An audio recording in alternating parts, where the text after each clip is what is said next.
자, 오늘 여러분들과 같이 16장 17절까지 말씀을 빠르게 좀 이렇게 지나가면서 정리를 해보려고 하는데요.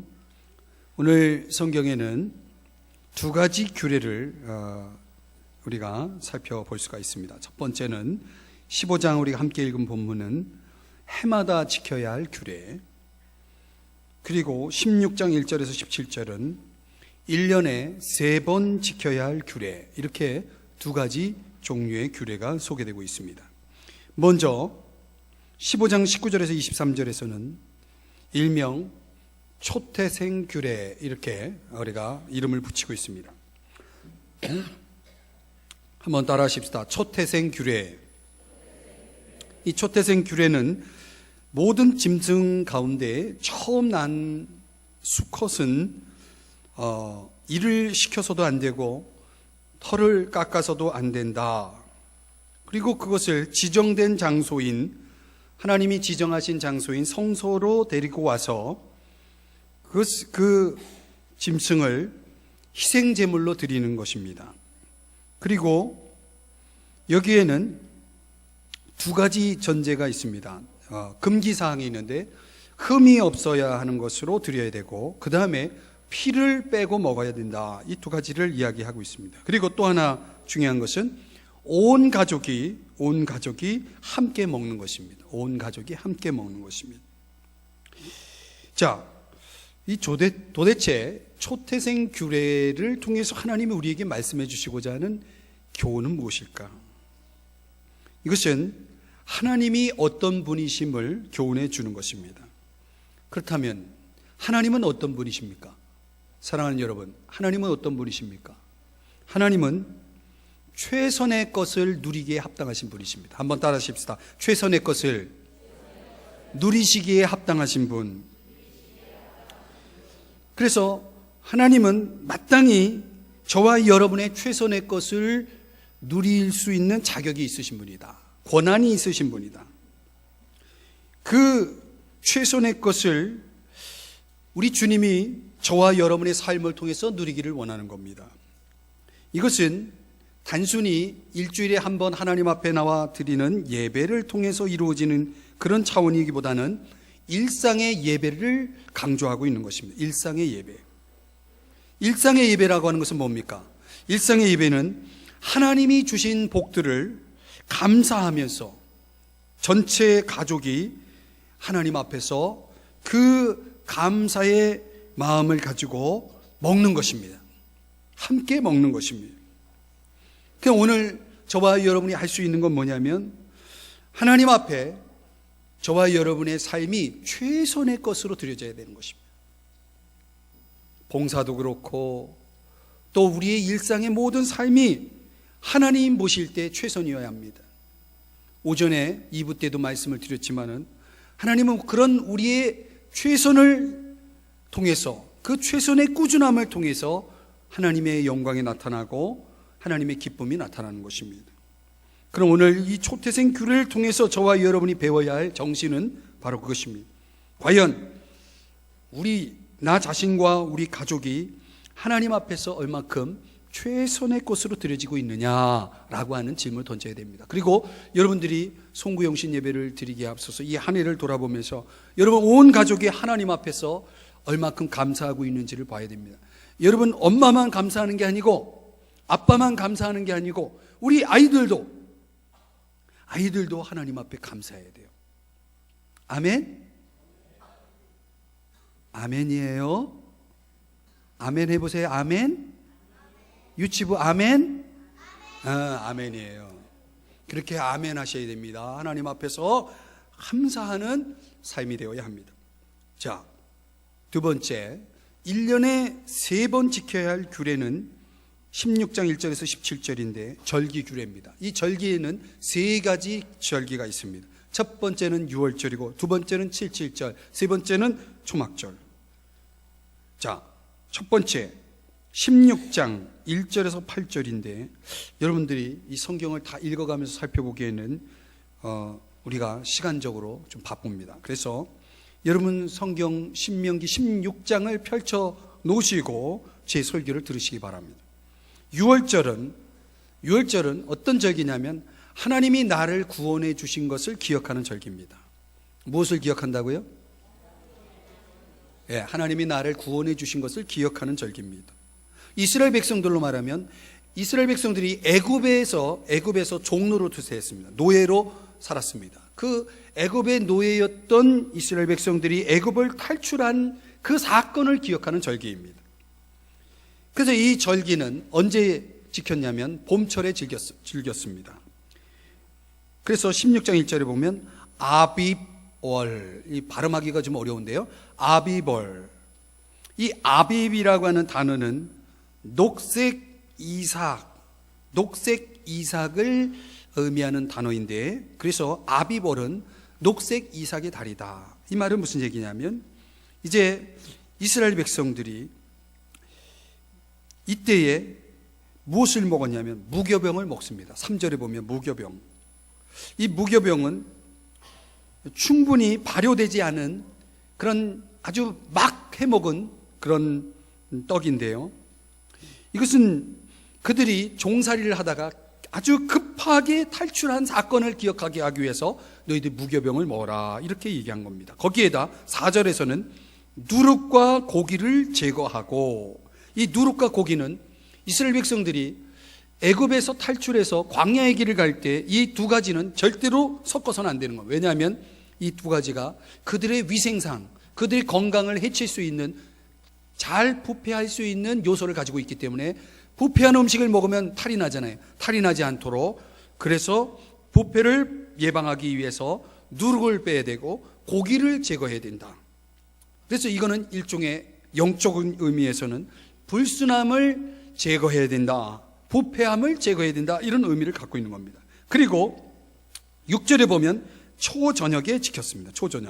초저녁은 바로 예수 그리스도께서 십자가에 달리신 때입니다. 예수 그리스도께서 십자가에 달리실 때에, 그때 바로 시간적으로는 저녁이었습니다.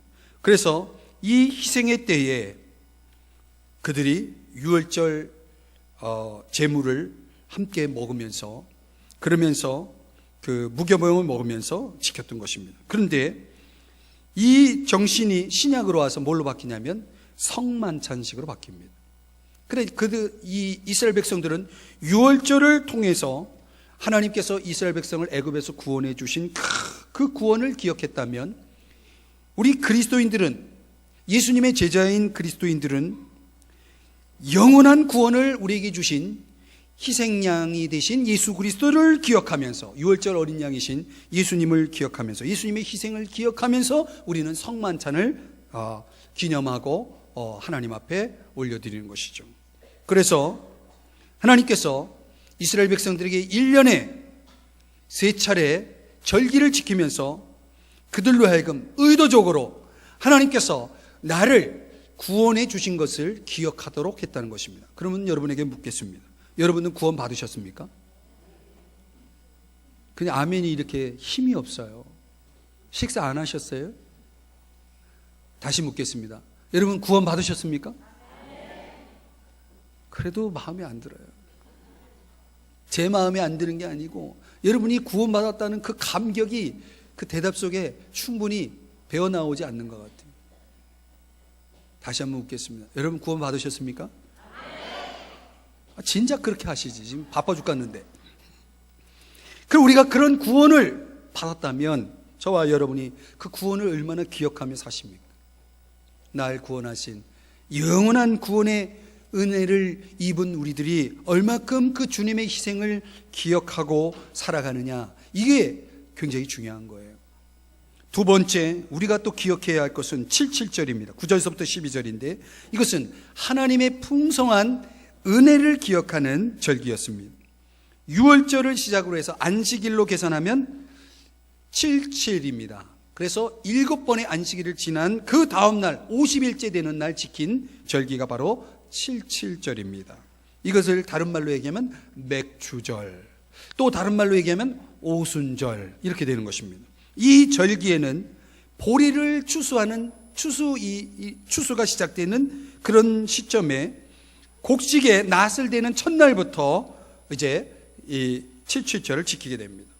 근데 이거는 애굽의 해방을 기억할 뿐만 아니라 12절, 그 다음에 10절에 보면 땅의 소산을 강조하면서 그 땅에서 얻는 게 요게 바로 뭐냐? 요게 하나님의 은혜다, 하나님의 선하신 은총이다라고 하는 것을 깨닫도록, 그것에 주목하도록 하기 위해서 하나님이 지키게 한 절기가 뭐냐면 7.7절입니다. 잘 따라오고 계시죠?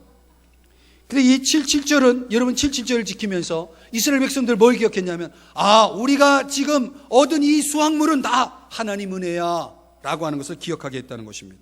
하나님은 유월절 애굽에서 우리를 구원해 주셨을 뿐만 아니라, 두 번째, 우리를 구원해 놓고 그냥 내버려 두시는 게 아니라 하나님은 저와 여러분의 삶을 계속해서 돌보시는 하나님이시라는 사실을 깨닫게 하는 절기가 바로 7.7절인 것입니다. 그러면 우리는 두 가지를 기억해야 됩니다. 첫 번째는 하나님이 나를 구원하셨다는 것을 기억해야 됩니다. 두 번째는 하나님이 나를 돌보고 있다는 사실을 기억해야 하는 것입니다. 그럼 여러분이 지금 살아가면서 누리는 그 모든 것이 누구 덕분이에요? 확실히 그렇게 믿으십니까? 그러면 여러분, 우리는 이렇게 생각해야 됩니다. 뭐뭐 때문에 이게 아니라 뭐뭐 덕분에, 하나님 덕분에, 나 때문에 내가 이만큼 하는 거야 이게 아니고 하나님 덕분에. 한번 따라 하십시다. 하나님 덕분에 이렇게 삽니다. 여러분이 날마다 그렇게 고백하시기를 바랍니다. 그래서 이걸 기억하는 사람들은 10절에 보면 자원하는 예물을 가지고, 여기 중요한 단어가 하나 나오는데 10절을 한번 보시겠습니다. 10절은 중요하기 때문에 바빠도 읽어보겠습니다. 시작.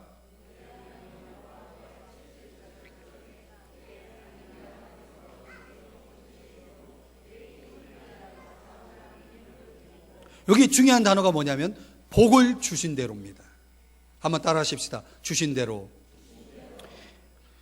하나님의 은혜를 생각하고 살아가는 사람들은, 하나님의 돌보심을 깨닫고 살아가는 사람들은 하나님이 주신 것을 아는 겁니다. 그 주신 대로 하나님 앞에 그것을 이제 자원하는 예물을 가지고 와서, 그럼 여러분 이걸 헌금으로 또 연상하면서 목사님 또 헌금 설교한다 그렇게 생각할 거라고 제가 미리 예측하고 말씀드립니다. 지금 헌금 설교 아닙니다. 7.7절 설교입니다. 11절을 보시겠습니다. 이 중요한 거예요. 그거 왜 가져오냐? 그 땅의 소산의 그 은혜를, 자원한 예물을 가지고 오는 이유가 뭐냐? 그게 11절입니다. 11절 다 같이 읽습니다. 11절 시작.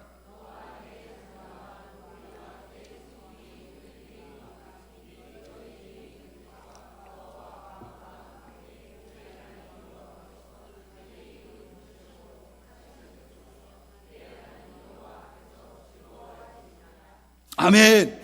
자, 여기 보세요. 여기 보세요. 중요한 말씀을 드리려고 합니다. 7.7절에 복을 주신 대로 너희들은 그 힘을 헤아려 자원한 예물을 가지고 와라 라고 하는데, 그건 하나님이 필요해서 가져오는 게 아니고 11절을 보세요. 여호와 앞에서 너희들이 너희 가족과 그리고 노비, 노예들, 레위인, 그리고 너희 중에 있는 나그네, 고아, 과부, 이런 사람들과 같이 뭐하라? 먹으라는 겁니다. 가져와서 먹으라는 것입니다. 누가 먹습니까? 우리들이 먹는 거, 우리들이. 내가 먹는 게 아니고 같이 먹는 거예요. 그런데 여기 11절에 나열된 사람들을 다 주목해 보십시오. 하나같이 사람들에게 관심을 받지 못하는 사람들입니다. 노예에 관심이 있습니까? 없습니까? 없습니다. 레위인들 관심 갖습니까? 안 갖습니까? 관심 없습니다. 또 고아, 과부, 이런 사람들은 그 당시 그 사회 속에서 사람들에게 주목받지 못하는 사람들입니다. 그런데 하나님이요, 잘 보세요. 사람들이 부유하게 살아가고 충족되어 살아가면은 사람들은 다른 사람들을 신경 안 씁니다. 그때 다른 사람들, 공경에 빠져 있는 다른 사람들에 대한 무관심의 유혹을 방지하기 위해서 너희들 주변에 있는 이 어려운 사람들 무관심하면 안 돼. 그런 정신을, 의식을 깨닫게 하기 위해서 비참한 궁핍함에 처해 있는 그 사람들을 챙기도록 하나님이 이 7지절을 정하신 거예요. 별로 감동이 안 되시나 봐요. 저는 이 7지절을 깨닫고 나서 엄청나게 은혜를 받았습니다. 오순절, 7지절, 맥주절의 기본 정신이 뭐냐면 주변에 어려운 사람들을 돌아보라. 왜? 너도 그렇게 옛날에 살았어. 너도 옛날에 애굽의 종이었잖아. 너도 어려웠잖아. 그러니 지금 너에게 하나님이 주신 복을, 너가 어려웠을 때 겪었던 그 어려움을 겪고 있는 사람들을 돌아보라는 하나님의 놀라우신 선하심의 의미를, 목적을 가지고 7지절이 지키라는 거 하는 것입니다. 사랑하는 여러분, 그래서 우리는 예수 그리스도가 나의 하나님이시고 우리를 위해서 죽으셨다면, 누가 죽었어요? 하나님의 아들이 죽으신 거예요. 그렇다면 저와 여러분은 그분을 위해서 치르기에 너무 큰 희생이라는 것은 없는 것입니다. 우리가 아무리 희생을 해도 여러 가지 우리가 하나님 앞에 희생하며 헌신하며 살았을 때에 그 우리의 희생이 아무리 커도 주님의 희생에 비교할 수는 없는 거예요. 하나님의 아들이신 그분이 우리를 위해서 희생해 주신 그 희생 앞에 우리는 그래서 늘 감사할 뿐이고 감격할 뿐이고 황송할 뿐인 거죠. 그래서 여러분, 저와 여러분은 하나님의 은혜를 힘입어 살아갈 뿐만 아니라 저와 여러분 어떻게 살아야 됩니까? 다른 사람들을 섬기면서 살라는 거예요. 아멘. 유치부 아멘. 네, 아멘입니다. 네. 이제 하나 남았어요. 제가 지금 설교를 짧게 하고 있는 겁니다. 마지막 하나가 뭐죠? 13절 초막절입니다. 한번 따라 하십시다. 초막절. 이 초막절은 하나 남았다니까요. 자, 주목해봐요. 초막절은 하나님의 신실하심을 기억하는 겁니다. 다 따라 하십시다. 하나님의 신실하심. 이 초막절은 계절적으로는 가을에 지켰습니다. 이 가을은 또 어떤 때냐면 추수의 때입니다. 그래서 14절에 보면은, 여러분, 사람이 뭔가 수확을 거둘 때 기분이 어떻습니까? 좋죠. 그래서 14절에 어떤 단어가 나오냐면 즐거워하되. 그러니까 이 초막절의 분위기는 뭐냐면 지금 축제입니다. 축제. 즐거워하는 것입니다. 기쁨의 때입니다. 그런데 여기도 또 놀라운 정신이 하나 있어요. 14절에 보면 그 즐거움을 너만의 즐거움으로 삼지 말라는 겁니다. 거기에 누가 동참하냐? 14절 보세요. 가난한 사람들, 어려운 사람들이 동참하는 겁니다. 어려운 사람들이 너희들의 즐거움에 함께 참여해야 돼.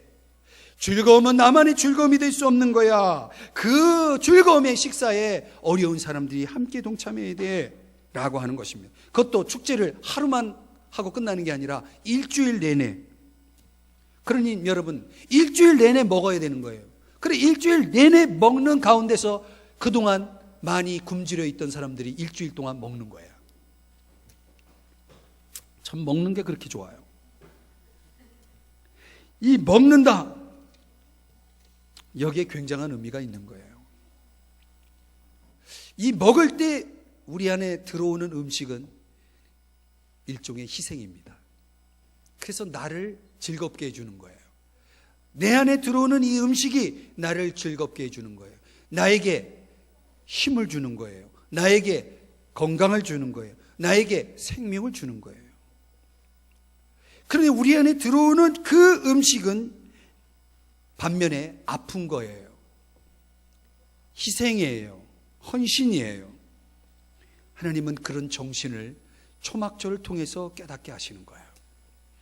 우리는 이스라엘 백성들을 하나님이 초막절이라는 절기를 통해서 교훈해 주고자 하는 것은 그것입니다. 그들은 한때 광야에서 집 없는 순례자의 길을 가고 있었던 거예요. 여러분, 집 없는 사람이 집 없는 사람의 심정을 이해합니다. 저는 어렸을 때부터 저희 아버지는 참, 저희 아버지가 제 설교를 유튜브로 듣고 있는데, 이 또 설교를 또 듣다가 또 저희 아버지가 시험이 될지 모르겠어요. 제 가정 얘기는 안 하려고 그러는데 그래 자꾸 하게 돼요. 저희 아버지는 참 도전 정신이 있으신 분인데, 그 도전 정신이 지나쳐서 하시는 일마다 잘 안 됐어요. 그래서 사업하면서 있는 집도 팔고 단칸방으로 이 5남매를 둔 저희 아버지가 이렇게 지내시고, 도저히 안 되겠다 싶으면 이제 베트남 이런 데 가가지고 일해서 또 벌어와가지고 또 사업하다가 또 말아먹고, 그렇게 해가지고 제 어린 시절은 뭐 굶어 죽을 만큼 가난하지는 않았지만 제 형편이 굉장히 어려웠던 것 같아요. 그래서 저는 제가 결혼하기 전에 한 10번은 이사했던 것 같습니다. 그리고 목회를 하니까 또 이사를 자주 해요. 그래가지고 저는 이사하면 아주 좀 질린 사람인데, 제가 우리 성도님들 어떤 분들이 또 이사한다 그러면은 그 마음 심정을 압니다. 물론 집이 뭐 넓고 좋은 집으로 가는 이사도 있겠지만은, 또 어떤 분들은 이렇게 또 이사를 할 때 좀 줄여서 가시는 분들도 있고, 뭐 그런 것들 어떻든 그 자체가 힘든 거죠. 그래서 저는 제가 이제 그 어려운 생활을 제가 했던 사람이라서, 이렇게 누가 이제 이사를 하거나 또 제가 선교 가가지고 느낀 건데, 참 이렇게 형편이 어렵게 사시는 분들 보면 참 마음이 참 아파요. 이제 그 집 없는 순례자의 길을 광야에서 한두 해도 아니고 오랜 시간 보낸 이스라엘 백성들입니다. 말하자면 피난민 시절을 보낸 거예요. 그럼 얼마나 힘들었겠어요? 그죠? 얼마나 힘들었겠어요? 그 힘든 사람들이, 힘들게 살았던 그들이 어느 날 하나님이 이제 그 광야의 지긋지긋한 초막 생활을 멈추게 하고, 그들이 이제 한 곳에서 머물러 살 수 있는 가나안 젖과 꿀이 흐르는 풍요의 땅으로 하나님이 인도하시는 거예요. 그때 하나님이 그들을 향해서, 야, 너희들 집 없이 순례자의 길을 다녔던 그때 그 시절을 절대로 잊지 마라, 이렇게 하나님이 말씀하신 거예요. 그는 그것도 초막을 짓고 그때 그 시절을 기억하면서 텐트를 치고 일주일 동안 살려는 거예요. 여러분, 텐트 치고 일주일 동안 사는 건 즐거운 일입니다. 그런데 그거를 평생 해야 된다고 생각해 보세요. 얼마나 힘들겠어요. 그 40년 광야의 경험을, 그 경험을 통해서 이제 그들이 텐트 생활을 하면서 뭘 생각했겠습니까? 우리가 이렇게 힘들었던 때에 하나님이 나를 책임져 주셨지. 여러분, 광야에서 지내는 것보다는 가나안 땅에서 지내는 게 더 나을 것 같죠? 근데 가나안 땅에 이스라엘 백성들이 들어가면 타락하는 거예요. 성경의 역사를 보면 고난의 광야의 때는 이스라엘 백성들이 가장 하나님을 깊이 있게 체험한 때예요. 그래서 저는 고난 신학을 좀 좋아하는 사람인데, 이스라엘 백성들이 광야의 때는 뭐 볼 것도 없어요. 앞을 봐도 뒤를 봐도 옆을 봐도 있는 게 없어요. 그러니까 어디만 봐? 여기만 보는 거예요. 여기 위만 보는 거예요. 하나님을 전적으로 의지하면서 사는 거예요. 저는 하나님을 전적으로 의지하는 삶을 경험한 사람이에요. 나이는 비록 젊지만. 그래서 그 하나님을 의지한다는 게 뭔지 아는 사람이에요. 하나님을 의지하니까요, 막 기적이 일어나요. 이런 기적 경험하셨어요? 하나님이 기적을 주시는 거예요. 저는 하나님이 먹이시는 걸 아는 사람입니다. 경험한 사람이에요. 쌀 떨어지면 쌀 주시고, 라면 떨어지면 라면 갖다 주시고. 그래서 저는 그런 것들이 결국 살아계신 하나님 앞에 우리로 하여금 그 하나님을 굳게 붙잡고 살아가도록 만드는 중요한 신앙 체험이라는 것을 생각하면서 이스라엘 백성들에게 너희들 초막절을 지켜라. 왜? 그때 그 시절 잊지 말어. 교만하지 말어. 풍요로워. 잘 되고 있어. 그때 어려운 때 잊지 말어. 그리고 지금 어려운 사람들 잘 생각해서 너가 어려울 때 그 심정으로 그들을 돌봐줘. 이게 하나님이 초막절을 지키게 한 의도예요. 아멘. 사랑하는 여러분, 이제 끝났어요. 설교 끝날 거예요. 이제 우리가 이 절기, 참 이 절기라는 것은 기억하는 의미가 있어요. 기억하라. 자꾸 까먹잖아요. 우리는 자꾸 까먹어요. 뭘 기억해야 되냐? 하나님이 날 구원하신 것을 기억하라. 두 번째 뭘 기억해야 됩니까? 두 번째 뭘 기억해요? 또 까먹었어요. 글쎄. 뭘 기억해요? 하나님의 은혜를 기억하라. 하나님의 그 선하시는 청, 내가 누리는 건 지금 다 하나님이 주신 거다. 아멘. 세 번째 뭘 기억하라? 너 집 없이 떠돌아다녔던 그 순례자의 그 시절을 잊지 말어. 그리고 지금 그렇게 살아가는 사람들을 항상 돌보면서 살아라. 그러니 하나님이 나를 위해 행하신 것, 하나님의 그 선하심, 이런 것들 기억하면서 결국 하나님은 하나님 앞에서 우리가 감사하면서 살기를 원하고, 하나님과 함께 더불어 즐거워하며 살기를 원하고, 더 나아가서 하나님이 내게 베풀어 주신 것을 이웃들과 사랑의 이중계명에 순종하면서 이웃들과 나누면서 살기를 원하시는 것이 하나님의 뜻인 줄 믿으시기를 바랍니다. 기도하겠습니다.